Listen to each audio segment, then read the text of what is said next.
Welcome to the We Watch This Movie podcast. It's where we sit down, relax, dissect the latest and greatest in film. I'm Dan, aka the Nolan fanboy, joined by the Lynch fanboy himself, Jackson, aka Marshall on film. How are you doing?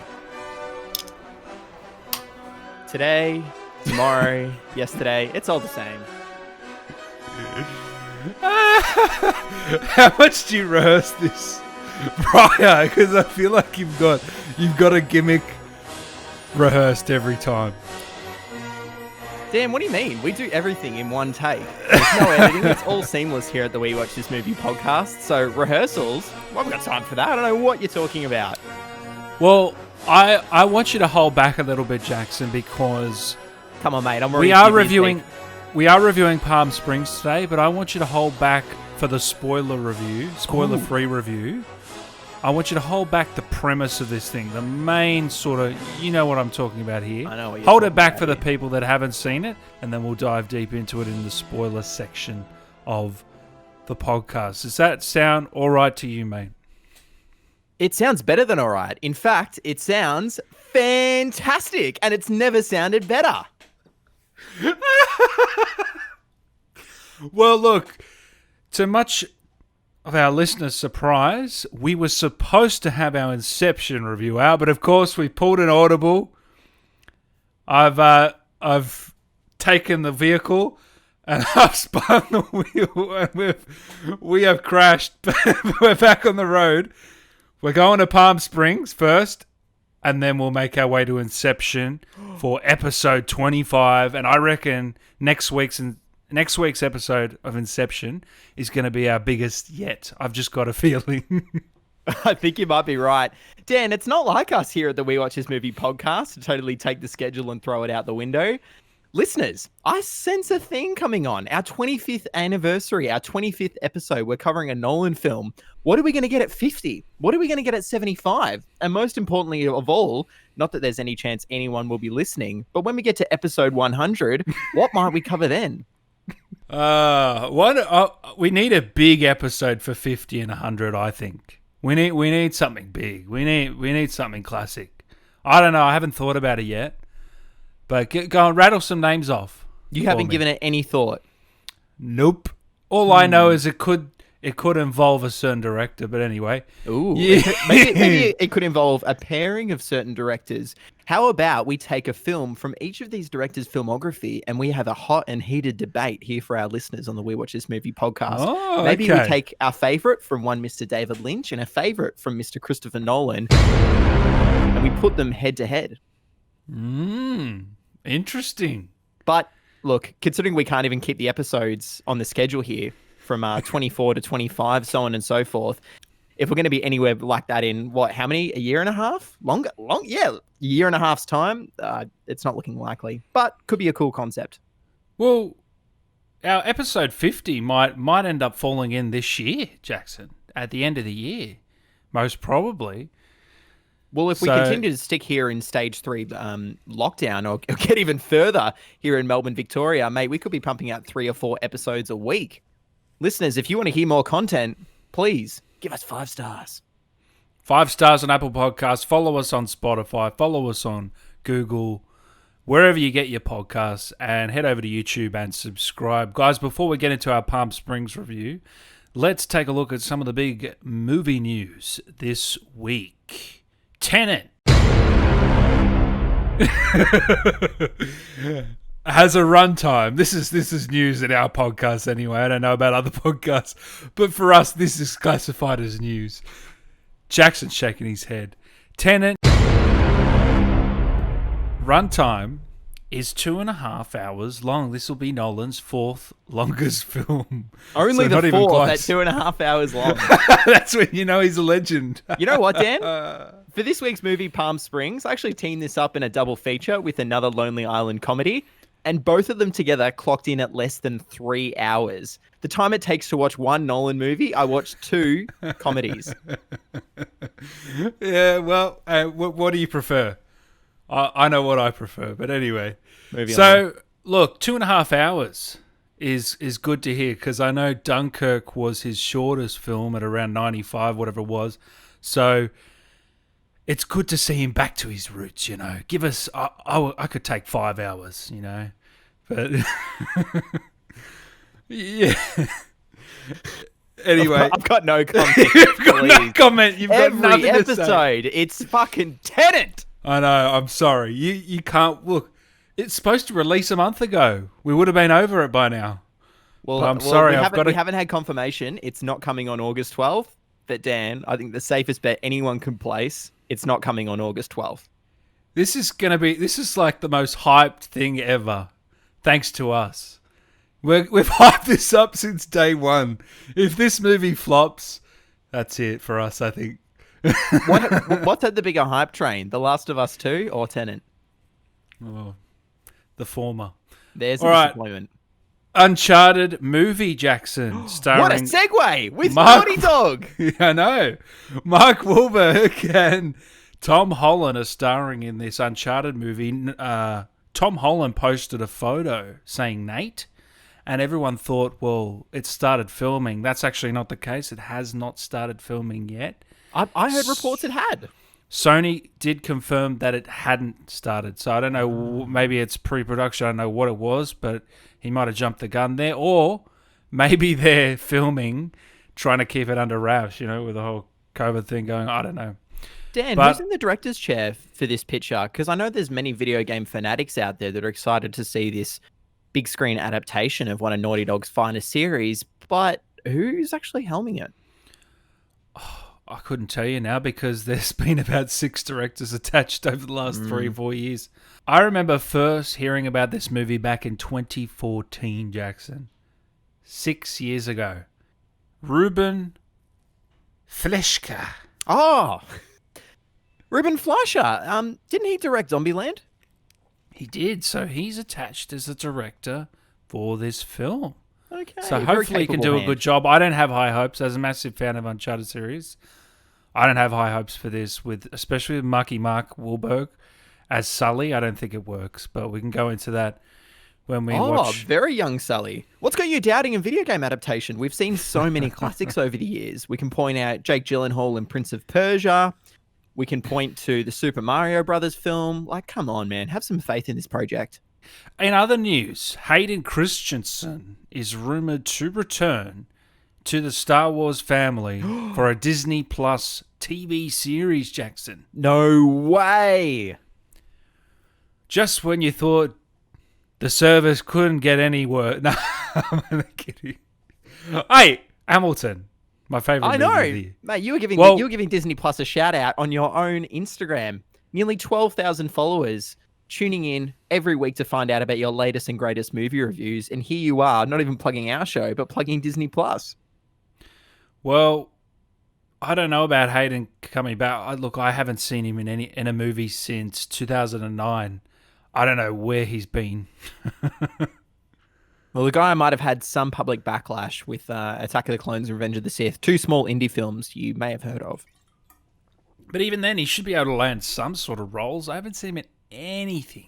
I'm sure he's Nothing. doing some interesting creative ventures. Hayden Christensen, we're excited to see you return. If this Obi-Wan show ever comes out with Ewan McGregor, well, who knows? Maybe he could pop up there. I'm excited for Ewan, but I can't say I'm excited for Hayden. Lee Winnell is in talks with We've Ryan never spoken Gosling. about him on this podcast. He's in talks with Ryan Gosling to star in a Wolfman movie. Ooh. Jackson, what are your thoughts on that? The last one we saw with Benicio del Toro and Anthony Hopkins was far from the best movie. But look, No. if Universal can do something similar, maybe with the Blumhouse people, like they did for The Invisible Man, and with Lee's name attached, I'm interested at least. But what is this guy not attached to right now? He's just produced The Invisible Man. His name's on there for Escape from New York, and now The Wolfman 2. Like, there's a lot going on.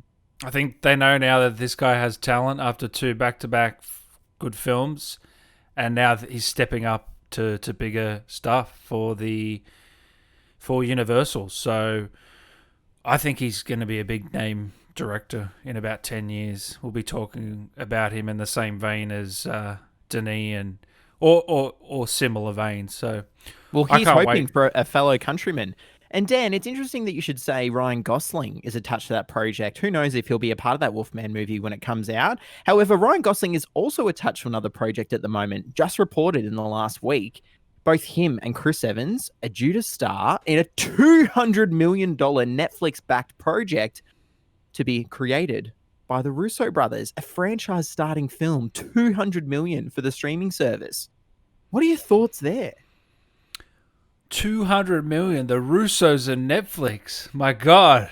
They got some money going around. They know how to gather that money in from Netflix, don't they? I wonder if this is going to shoot in Bangladesh and India again. again. Well, look, I'm excited for anything Ryan's in because, as I said to you off air, he is a talent. That's for sure. I think back to Blade Runner, which is one of my favorite films of the last decade, and he 2049.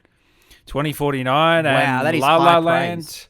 praise. He's been in some real classics over the last few years, so I can't wait to see what he does next. And yeah, him and Chris Evans, we haven't seen that match up before. I think they could do pretty quite well together. Have some chemistry.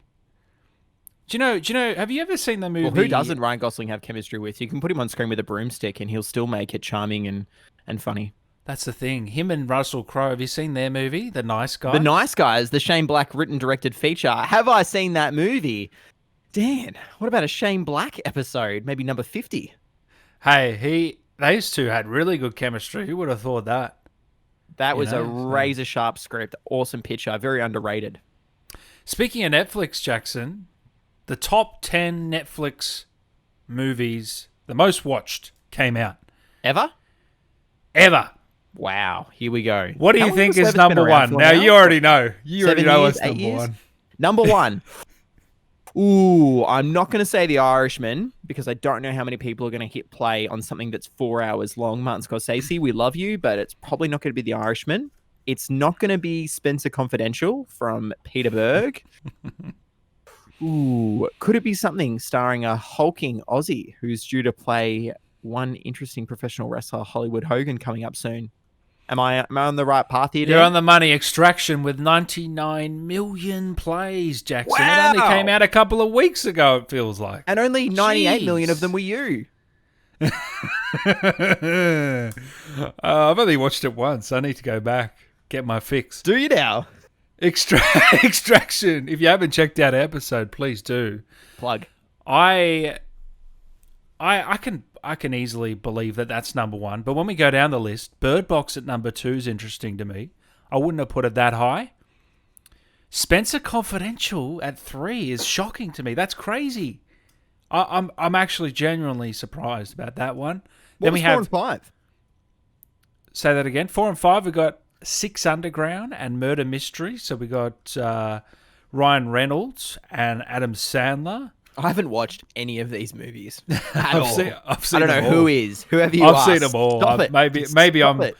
I'm feeding the machine as well. The Irishman at 6, Triple Okay. Frontier, Ben Affleck at 7, The Wrong Missy at 8. The Wrong Missy. The Who Platform- are you people stuck in quarantine binging this garbage? The Watch platform. something of some quality. Goodness gracious. Dan, tell these people to get a VPN. Express VPN. Number 9, The Platform. I could not believe that. Yes. 56 million. Our Came out boys this in year. the hole. So we've reviewed what? 2 out of the 10. Wow. That's not bad. So The Perfect Date at 10. I couldn't believe those films because I thought, remember Bright with Will Smith, Joel Edgerton? Ugh. That And was yeah, the David Ayer feature. back in the day. That was in the top 5, and that's just plummeted, nowhere to be seen now. So, well, it is interesting because I remember Murder Mystery, Jackson, in the first 3 days clocked in about 40 million plays.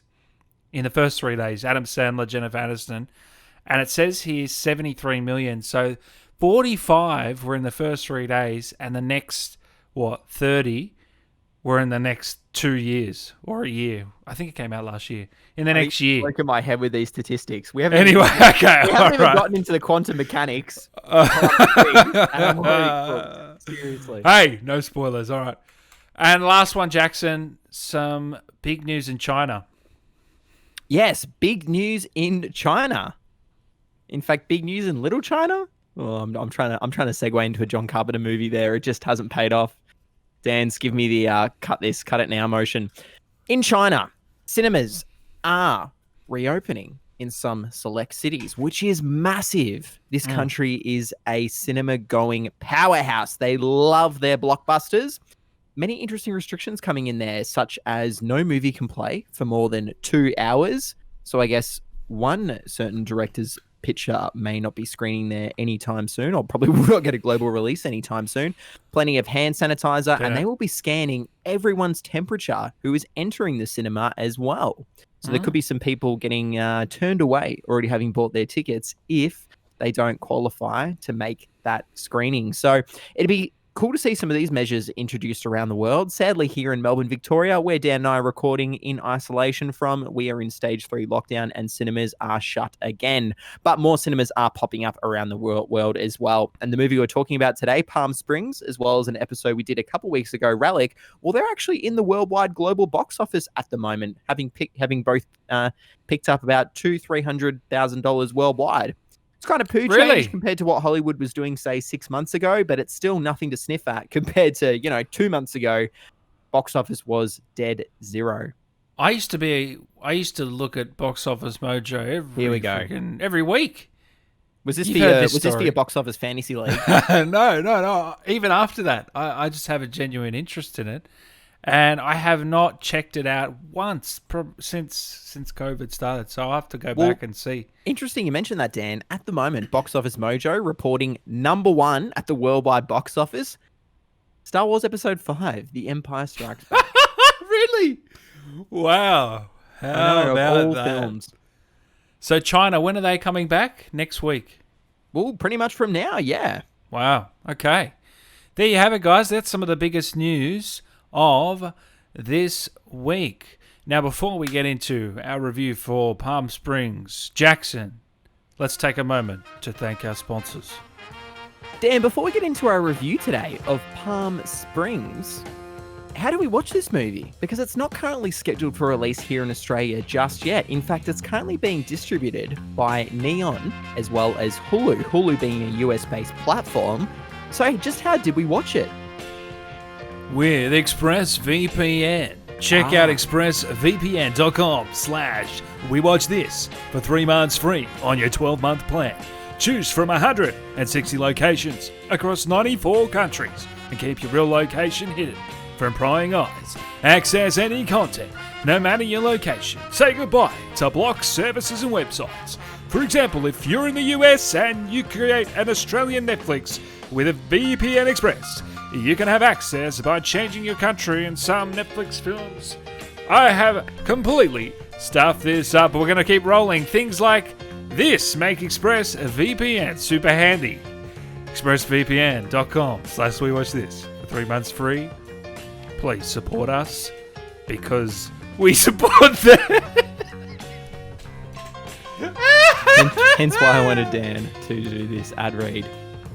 And we'd also like to thank our second sponsor for today, the PS5 Central Podcast. The PS5 Central Podcast covers all the latest news, info, and rumours on the PlayStation 5, which is currently due for release in November of this year. That is 2020, hosted by our excellent, hard-working, and often berated and abused, maligned editor at Dan Allen Gaming, as well as Vikarth. And if you're asking who's Vikarth, well, you better check out the PS5 Central Podcast. They are currently working on an episode covering all things to do with The Last of Us 2, a very controversial release so far for this year. They'll have some stuff coming out on Ghost of Tsushima, which has been a much critically acclaimed game that has just dropped over the weekend we are recording. They've got some news regarding Assassin's Creed Valhalla and the PS5 as well. So please, we implore you listeners, check out the PS5 Central Podcast, available on any platform you could possibly think of. They definitely support us. Dan Allen Gaming does a lot to support us, so we are going to support them. And with that, on to Palm Springs. Stop! There's a bomb in the cake. Don't worry, I used to be a bomb guy. Stand back! Oh my God! Let me make it plain. Gotta make way for It's gonna be a beautiful wedding. Jackson, Palm Springs. Tell us a little bit about it. All right. Here is my briefest possible Palm Springs synopsis. As you know, this is a 90-minute feature, and brevity is the name of the game here. Here goes. When carefree Niles and reluctant maid of honor Sarah have a chance encounter at a Palm Springs wedding, things get complicated when they find themselves unable to escape the venue, themselves, or each other. Dan, I went first last episode, so this time you're going to go first. We want to hear your initial reactions, your initial thoughts, avoiding as much spoilers as possible for Palm Springs.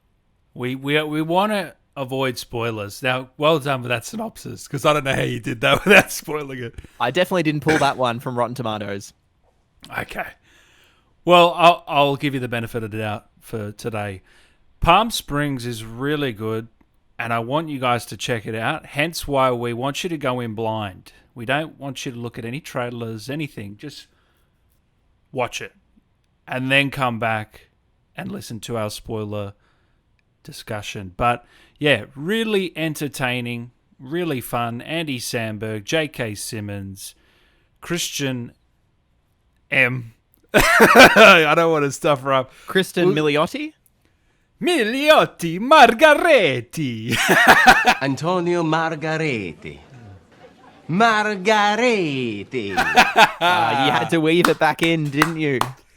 Here he is, just making more work for our editor. Oh, no. Yeah, I really enjoyed myself. It's sort of a hidden gem of this year, I call it anyway, because I don't know how many people will see this film. Obviously, a lot of our listeners, after our recommendation, we hope you go and check it out, but I just don't know how many will. It's on Hulu over in the US. It didn't release in theaters, obviously, because of what's happening. It doesn't have big stars or a big budget or a big director attached, so... And yeah, there's no hype behind it or anything like that. It's just come out of nowhere, really. And yeah, I really enjoyed it. I heard a little bit of buzz from other podcasts that I listened to about it, saying, yeah, you got to check this out, and did. And here we go. Really, really happy. Not a perfect film by any means. Didn't have everything I was looking for, but in terms of entertainment value, in that short runtime, you can't ask for much more, I don't think. Dan, I couldn't have said it any better myself. In fact, this might be one of the few times you'll hear in our podcast history where we want you to stop listening altogether, go and watch this film, and then come back. It's one of our highest recommendations. It's funny you mention that there wasn't a whole bunch of buzz for this, because this did debut at Sundance back in late January. And you know what, Dan? This set records at Sundance. Wow. In fact, when this premiered alongside another film we covered, Relic, just a few episodes ago, please check it out. It received early critical acclaim, and it was purchased by Neon and by Hulu for a record-setting $22 million. $22 million is nearly 5 times the film's budget. The movie's got a reported production budget of $5 million. $5 million? This was sold for 22. Some reports on the internet, you'll find it says 17.5, but listeners, you've heard it from us, 22 million, which is a massive deal. It is being shown in select cinemas in the US, and we hope that it will receive a wider release as we want to get this out to people. Our Australian listeners, we want you to get a VPN so you can check this out on Hulu like we did, because it was a heck of a lot of fun. And you know what? Neon, who are currently distributing and purchased the movie, they've got some other projects you might have heard of. Something from last year, like Portrait of a Lady on Fire, which we have to review. We have at to some watch, stage here in the Jackson. We podcast. have to watch this. I've heard a lot of good things. Me too. It just keeps creeping back. It's one of those films that keeps coming on back. They also have released Shirley, which stars Elizabeth Moss. She popped up in The Invisible Man from Lee Winnell. There's a whole lot of plugging. God, they should be paying me by the plug here, the We Watch This Movie podcast. And of course, Neon also distributed Parasite. But we don't need to cover that anymore. That's where I heard. Of That's where I saw that course. logo. Fun Yes. fact: I've seen Parasite 5 times. Wow. Have you watched it in black and white yet? No, that's the 6th. Of course. I've watched it twice, and both times that's been an awesome experience. But we don't need to go into Parasite here. Dan, I've got to agree. Not only was this a really good film, this was a great movie, an awesome viewing experience. At 90 minutes, how this takes its time, yet still manages to pack in a whole heck of a lot and focuses on the amazing chemistry between its two leads, Andy Samberg and Kristen Milioti. This is a stellar effort, and what a first-time feature debut from the director Max Barbacow and his co-writer Andy Sierra. I've been listening to some interviews, and apparently they met at the AFI Film School. That's the American Film Institute Film School. And after they made a trip together to Palm Springs with a heck of a lot of drinking, and the director had reflected on some experiences he had visiting weddings as a single man or as part of some toxic relationships in his own late 20s and early 30s. Well, that's kind of where this movie came from. And you can feel it. It's a very personal film. But there's so many twists and turns, and the premise, which we don't want to mention here, pre-spoilers, please go out and see it. You're going to have a heck of a lot of fun. Dan, I'm going out on a limb. I want to hear what you think, but this is my most fun movie of 2020. What's yours? It's tough to beat Extraction. I had a lot of fun.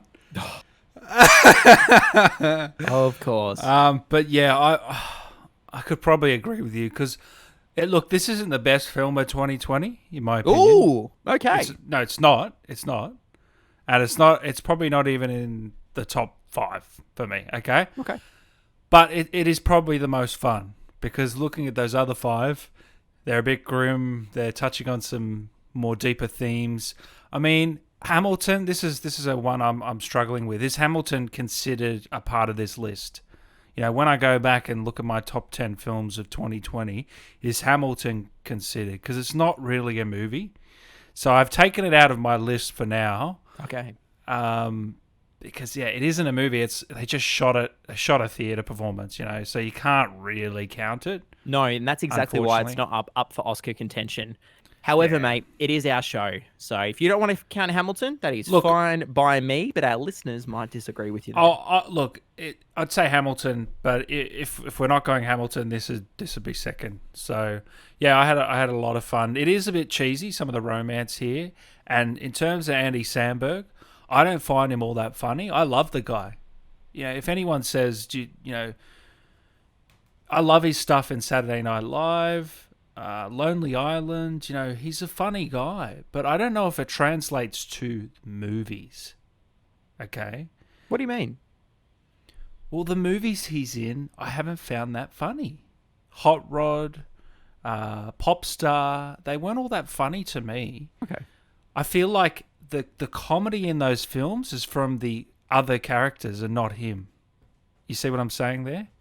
Yeah, absolutely. I guess he hasn't had the biggest chance in films, though. If you go through some of Andy Samberg's pitches, he often is playing that bit player, that supporting role, and sometimes pops up as the straight man. In fact, I remember he plays a gay brother in I Love You Man, which, believe it or not, that came out, 13, 12 years ago? As if time's flown by. Yeah.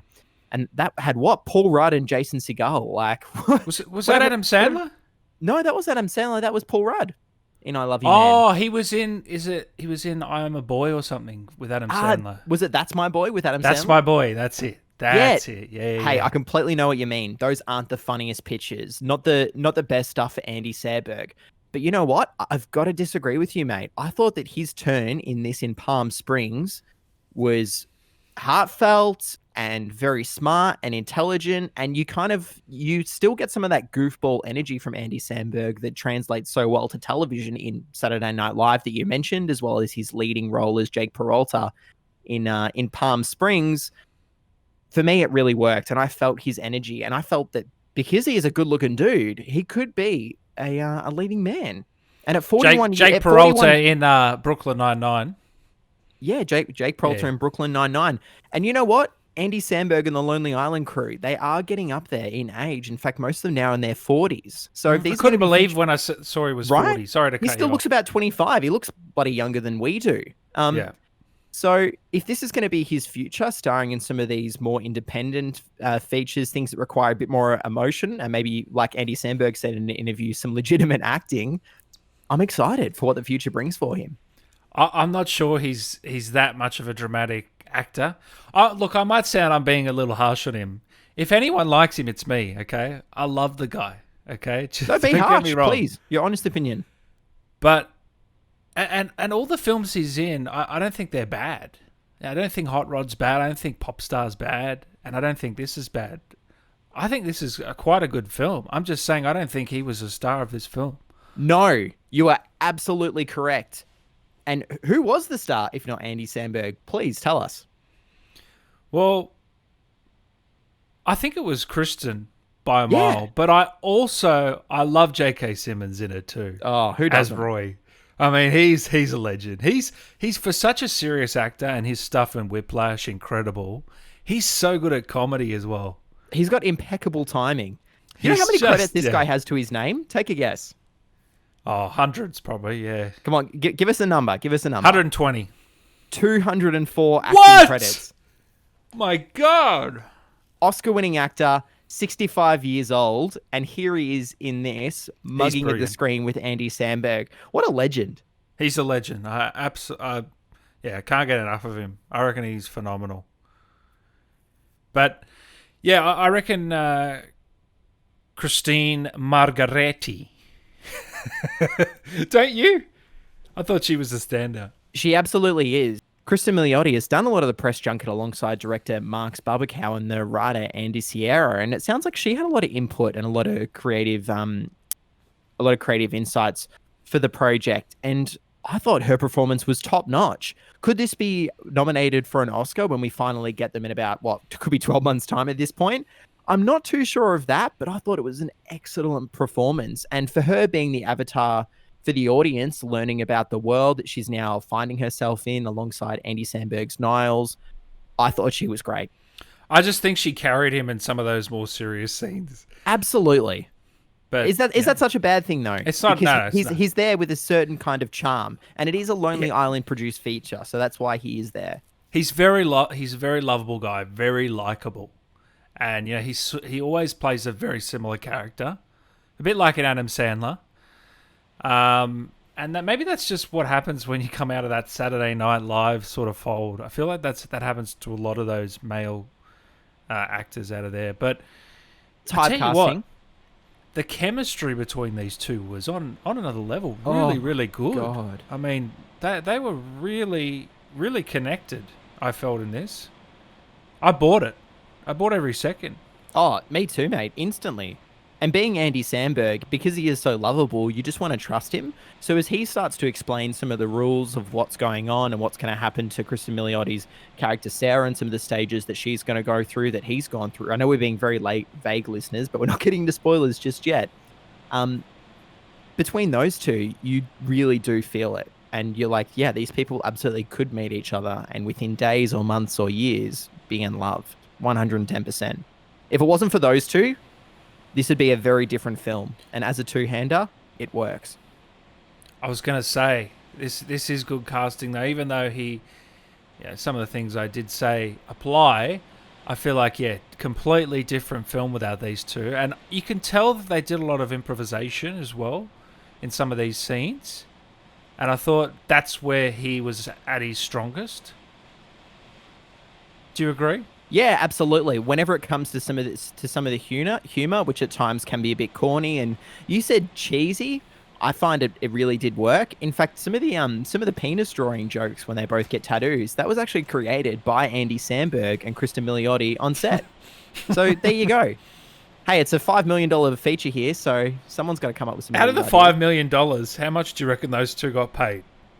Oh, I don't think it would be very much, because between them, J.K. Simmons, Peter Gallagher, and I'm going to butcher his name, Tyler Hoechlin. Hochlin. I actually saw him in another rom-com recently. Really? He's What did you see he's him in? Superman, isn't he? He is In Superman, CW? yeah, in Yeah, the yeah. Arrowverse. Yeah. We could do a whole episode about Oh, the CW shows. Oh, anyway, because I'm a massive DC fan and they just fuck it all up. But anyway, that's my opinion. Wow. Yeah. Anyway, If they we fuck won't it up, go what do there. the movies do? I prefer the movies. Wow. yeah. I hope we Hot haven't got any take. DC fanboys out there. They'll be Hey, pillaging I this think I podcast. figured out our 50th episode. BVS. Woo! What do you reckon? I'll talk to you in 30 episodes time. Yeah, like a lot of the supporting characters here are pretty good, but I think J.K. Simmons as Roy was a standout. A couple of scenes I can think of where he really shines and is quite funny. Let's get into those scenes. Did you see the Easter eggs? Did you see the Easter egg to Whiplash with him? Did you? No, I see sure that? did. He's standing there in the black t-shirt with the whip. Come on, that was good. I had to smile at that. But all right, guys, we both recommend it. We're going to head into spoilers now. We both recommend it. Go check it out and come back after you've seen the film. Spoiler alert. Okay. Time loop. Good, you Groundhog bastard. Day. Hang on, can we just rewind this and do this all over again? Time loop. How does this rank in your all-time time loop movies? Oh, I like Edge of Tomorrow. Oh, who doesn't? Yeah, I like Edge of Tomorrow. I like Groundhog Day, obviously. Mm-hmm. What else is there? Happy Death Day. This is recently I'm talking. Happy Death Day was all right for a horror. Oh, hang on. I've got one for you. Tell me if you've seen this. Predestination. Predestination. Who's in it? That is Ethan Hawke. That's the Ethan Oscar Hawke. picture. Yeah, I have seen it. Not That is bad. a banger. Not bad. What about Deja Vu? Denzel Washington. Yeah, it's going to You be a seen hard that? pass. It's going to be a hard pass. All right. What? All right. For our listeners who want to hear us go in depth on this movie, what makes this stand out as a different kind of time loop film? Talk us through it.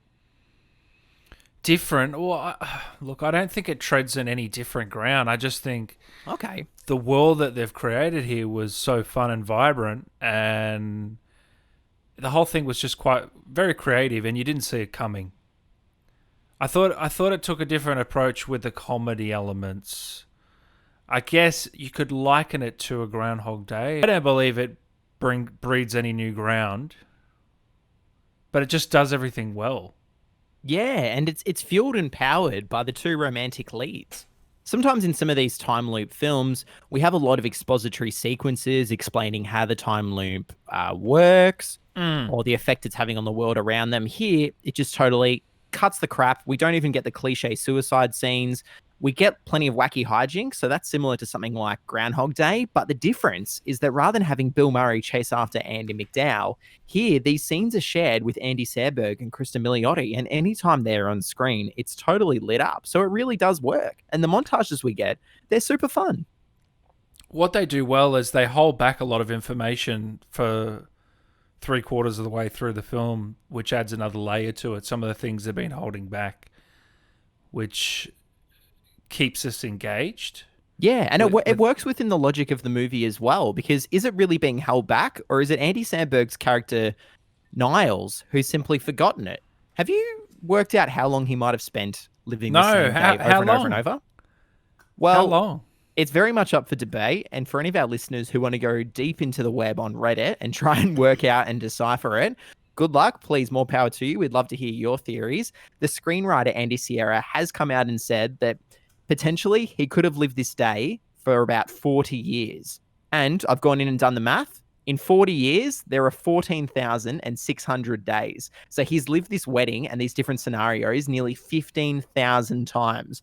And considering all the things he gets up to on his own, let alone when he involves Sarah into some of these interesting scenarios, it's crazy.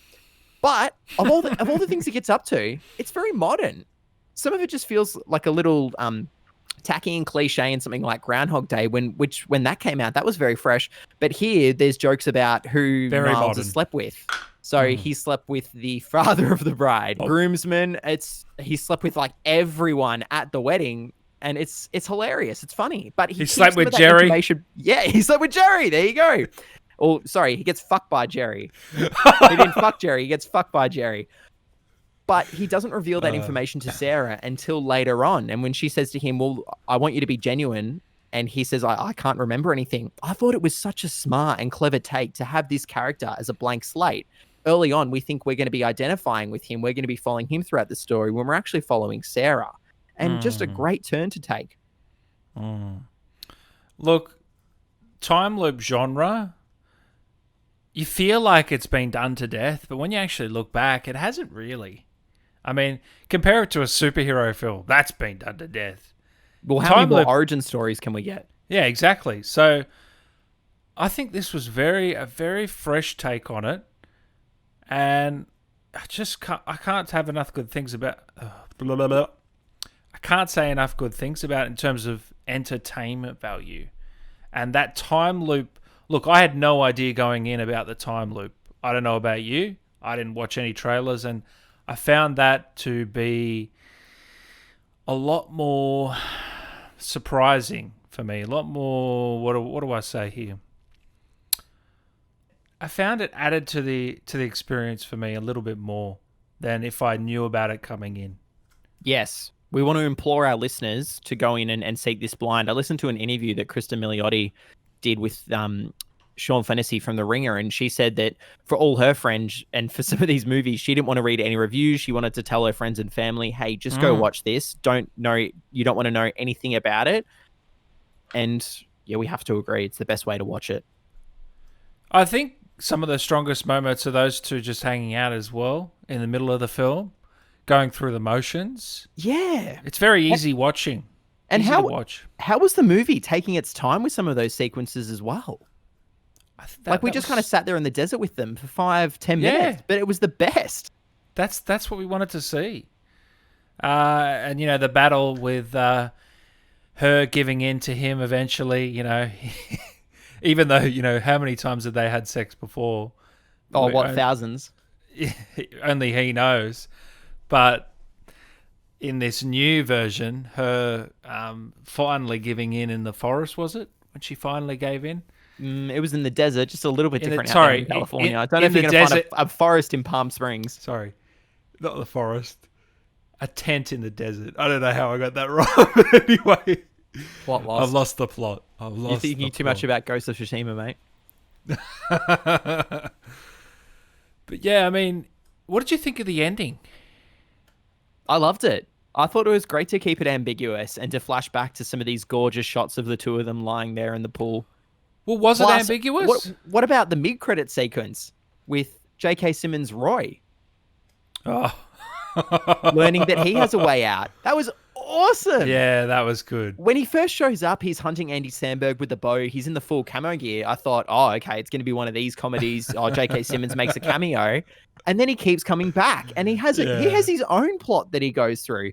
That's what I mean. This movie was smart and well written and clever. And it's so much greater than the sum of its parts. Not that those parts are bad, but on a $5 million budget, with the cast it has, who all do great, even though because, you know, it's a brief film, it's 90 minutes, we can't explore everyone. Everybody's giving it their A game. I love the hell out of this. What can you nitpick here? What did you think of the ending? Well, I don't think it was ambiguous. What do you mean by that? Well, we don't really know what happened. Did they wake up on November 9th? Did they wake up on November 10th? Oh, Is the rest of the world going to go on? right. Did they survive? Did they die? Who knows? What happened to the goat? Tell me where the goat went. Let's unpack the quantum mechanics here. The goat's What- in an alternate timeline. What did you think of the of the big exposition dump there, where we're explaining Sarah's plot to get out of the time loop? Did this feel like a certain sci-fi film you might bring up once or twice here on the podcast? Oh, I wouldn't go that far. Neil deGrasse. No. The ending, to me, it signified that they'd gotten out of it. Yes. But yeah, that's what I took out of it. But I didn't mind the ending. What it lacked for me was the amount of laughs. There wasn't laugh. There was laugh out loud moments, but there wasn't enough for me. I found it entertaining, but I didn't find it that funny. Okay, and this is inherently a comedy. Is it? And when I compare it to, I believe so. When you compare it to other comedies, it doesn't stack up in terms of laughs. That's where it firstly fell flat. Secondly, it was a little bit cheesy, some of the romance sections here. Schmaltzy. And yeah, a little bit cheesy, a little bit just... The chemistry was there, but maybe it was the writing, or I can't pinpoint exactly what it was, but it was a little bit like, okay, yeah, come on. And then probably what else lacked was just didn't have the X factor that I look for in a film. It's good to hear you've really reflected on this film. Didn't have the X factor.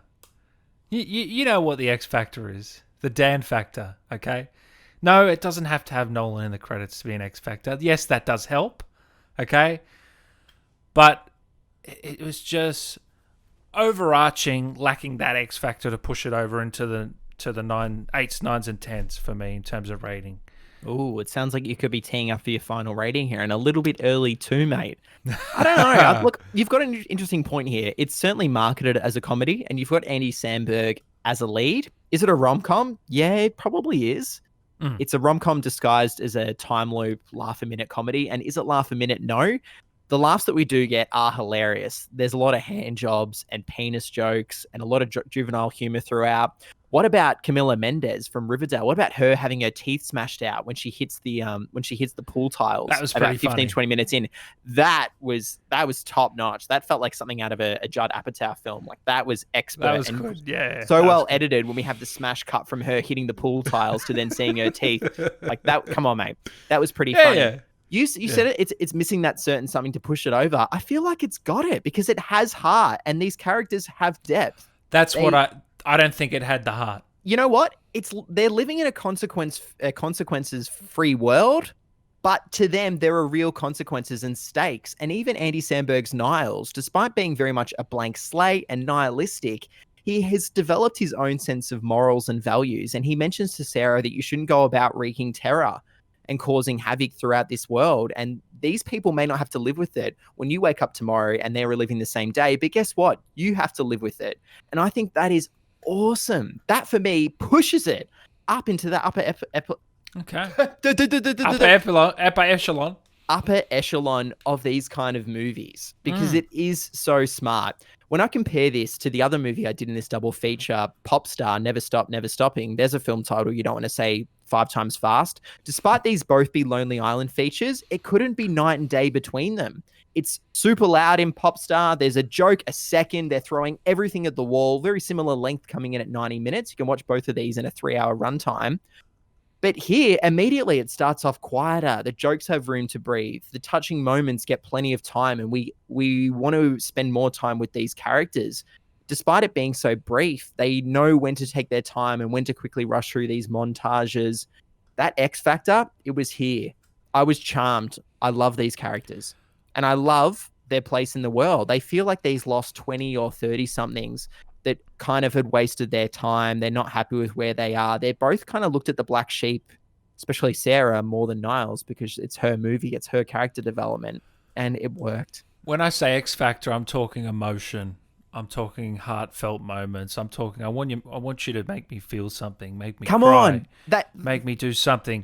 I didn't. we get had that about in 3 this. or 4 of those ending rom-com speeches. How are you not roped into that grammatical nightmare with the ellipses and the exclamation point and the commas and the that colon? was too cheesy for That was me. too That much? was Okay. that was too much. Yeah, That was we the didn't point, need any of though, that. wasn't it? Wasn't it the point? No, we didn't need any of that. I don't think there was a better way to convey his love or her love, together. That's when it became cliche. I think it was lacking that inherent sort of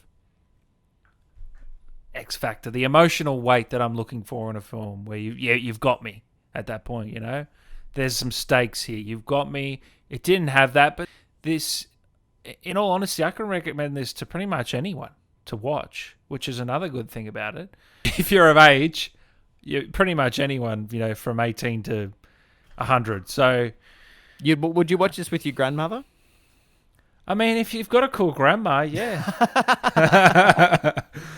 But yeah, look, maybe I'm being too harsh. I just think people are wanting good films. We're in COVID. There hasn't been much out.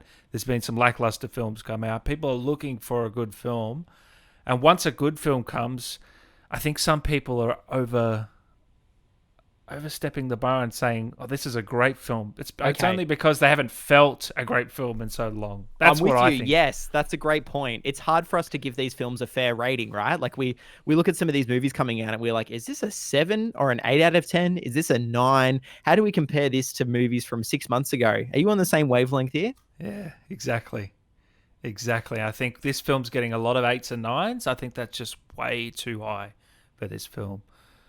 Do you have anything more to say, Jackson? Because I'm ready for my final rating. I do have something I want to say. Go ahead. What are your thoughts on the soundtrack? The soundtrack. Look, there was a couple of good licensed tracks in there, but it doesn't spring to mind. No pun intended. Oof, very Doesn't much spring pun to mind. intended.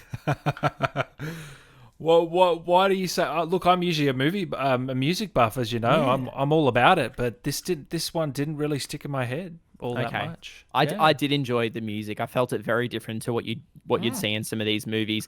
And a lot of these musical cues, some were repeated, some not. If we think back to Groundhog Day, there's that Sonny and Cher track, "I Got You, Babe," that plays again and again and again. Here it's different, and it's some cool indie hits. I don't know.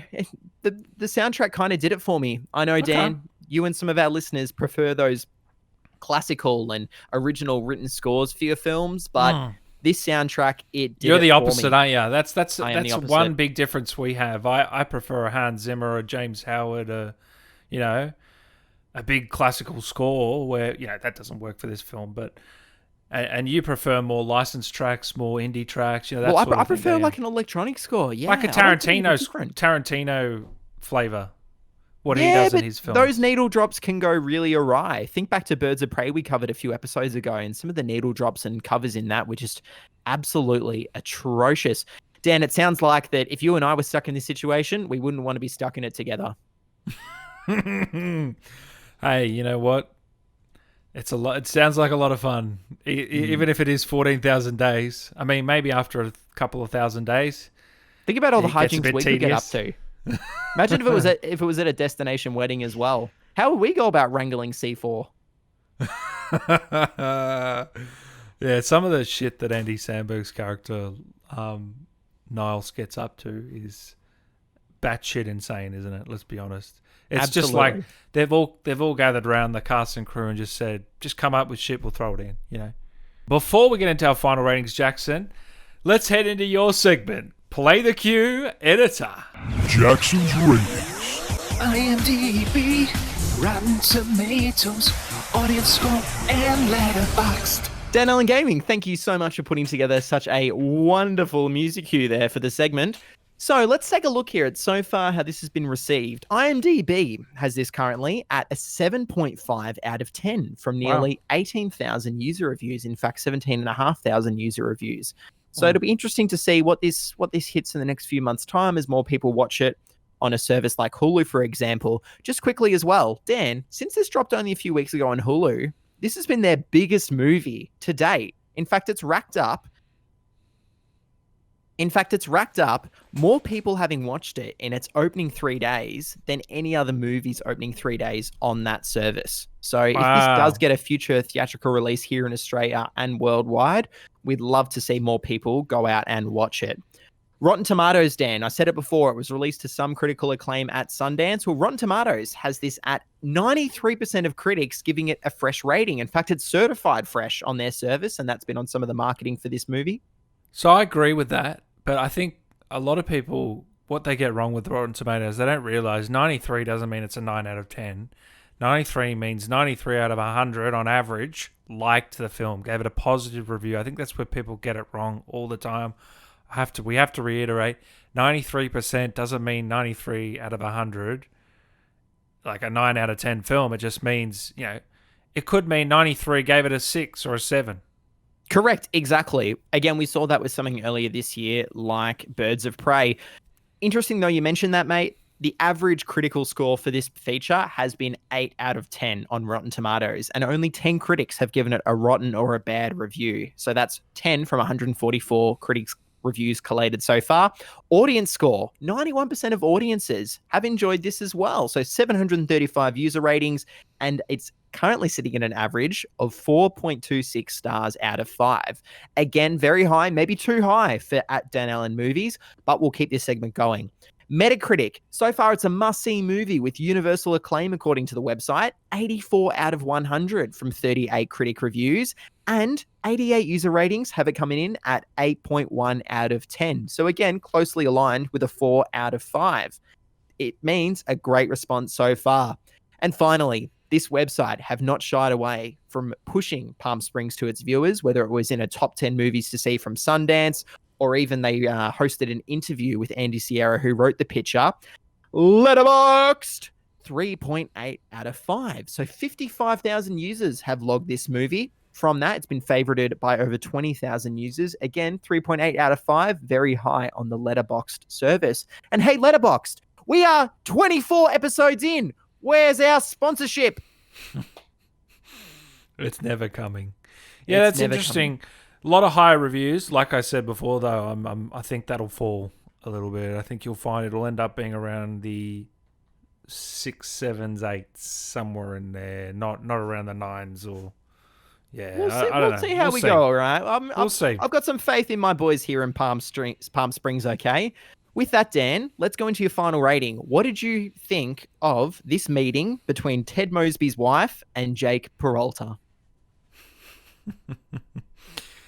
That's what she was in. How I That's Met Your what she Mother. was in. I And Black knew. I Mirror. recognized her. Oh my god. What about the Black Mirror episode, the Star Trek parody? Ah, that's that's a cracking episode. Oh, is she in that as well? yes! Is that Oh my god. is that the USS Oh. McAllister? That was an awesome episode. Yes, that's a great episode. I love that. It's probably the best Who's of the the show. main? Who's the villain in that?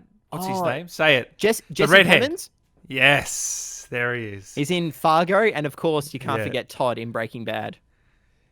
Yeah, great show, Black Mirror.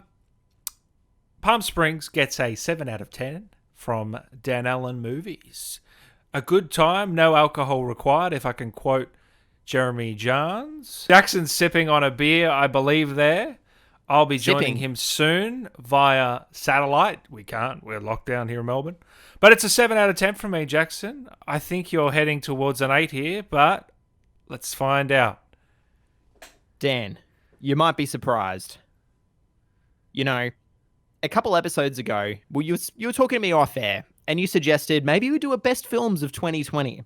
I was a little bit hesitant and concerned that the year that we had, we'd struggle to fill that list and be really confident in the decisions we made. And we've watched some superb movies lately, particularly Hamilton. Your mileage may vary. Is that a movie or not? You know what, mate? In terms of number one, this movie's going to take the cake for me.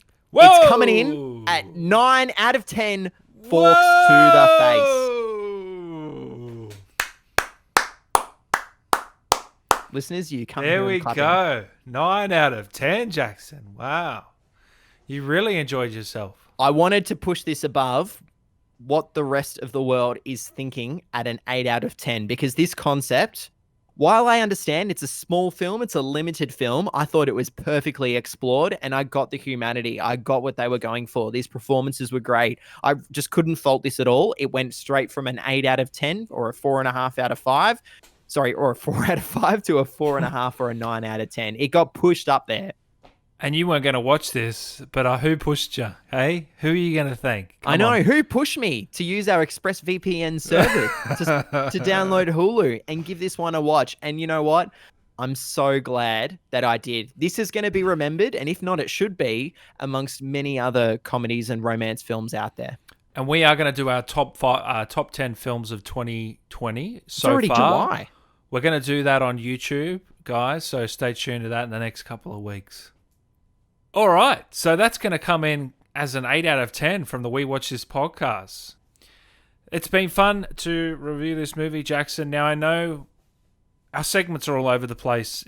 In terms of what we do at the end of a show.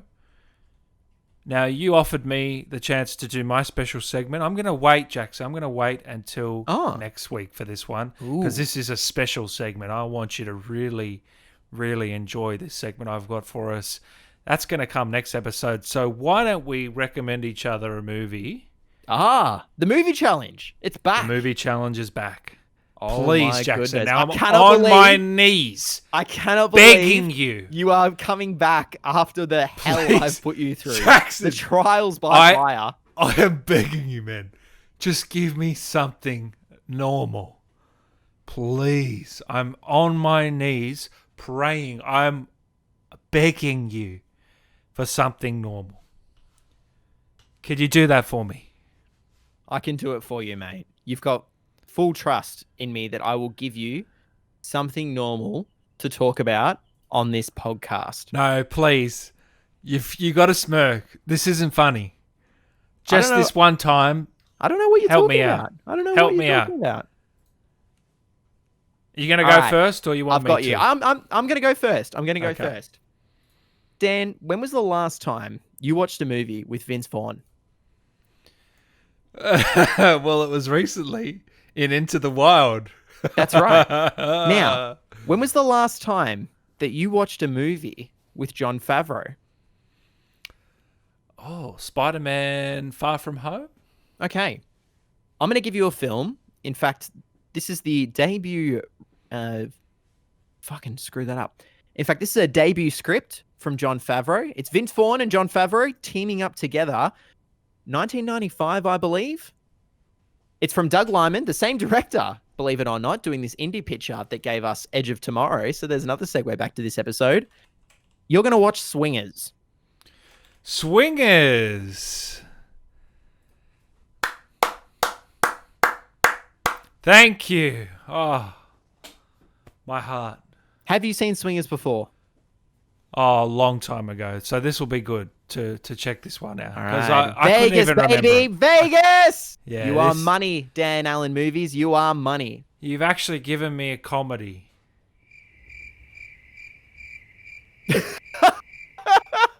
That's where he plays the critic. The critics. Wow. Could you please, after comedy, add crickets? You've given me a comedy.